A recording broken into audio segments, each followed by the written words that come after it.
Dans un paysage institutionnel souvent mal compris, la voix du directeur général de l'Agence congolaise pour la création des entreprises, Emeryon Dieu Merci Kibangu, résonne ici comme un rappel nécessaire, celui d'une administration qui travaille, qui innove et qui avance.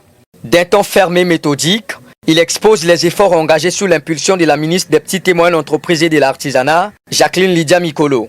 Des efforts que beaucoup ignorent, minimisent ou caricaturent, mais que les faits, eux, ne peuvent plus dissimuler.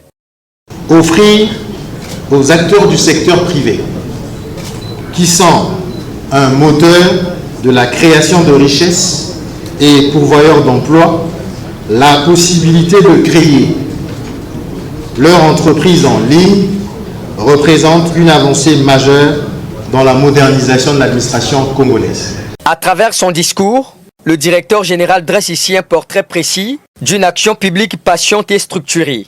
Celle d'une ministre qui, loin des accusations faciles, conduit une transformation silencieuse mais déterminante. Réforme, encadrement, assainissement, réorganisation du secteur, etc. Autant de chantiers souvent invisibles, mais dont la solidité est reconnue par les acteurs internes et eux-mêmes. Ici, les mots d'Emeryon Kibangu ne relèvent ni du protocole, ni de la complaisance. Ils traduisent une réalité administrative qui s'est construite loin du tumulte des réseaux sociaux. Mettre en plus à la disposition de ces mêmes acteurs un centre d'appel via le numéro court 1730, à partir duquel ils peuvent désormais s'informer et s'exprimer sur les services offerts, concourt à rapprocher l'administration publique des usagers, en plus de renforcer la démarche qualité du service public. Et au fil de son exposé, une évidence s'impose.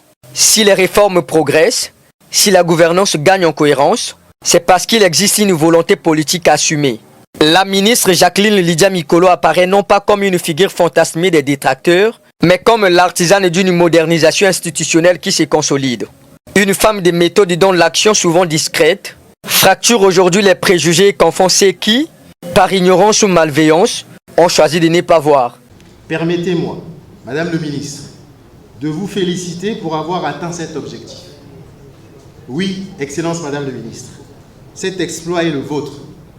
Vous avez bel et bien initié cet objectif, instruit à cet effet, mobilisé la ressource y relative, jusqu'à mettre à la disposition de l'équipe technique, au cours du mois d'avril 2022, votre véhicule personnel ainsi que votre chauffeur pour aller faire l'état des lieux à l'intérieur du pays. Et enfin, pour avoir fait le suivi quotidien pour la réalisation de cet objectif. À travers cette prise de parole, le directeur général ne signe pas ici un plaidoyer. Il restitue un fait. Et ce fait est simple.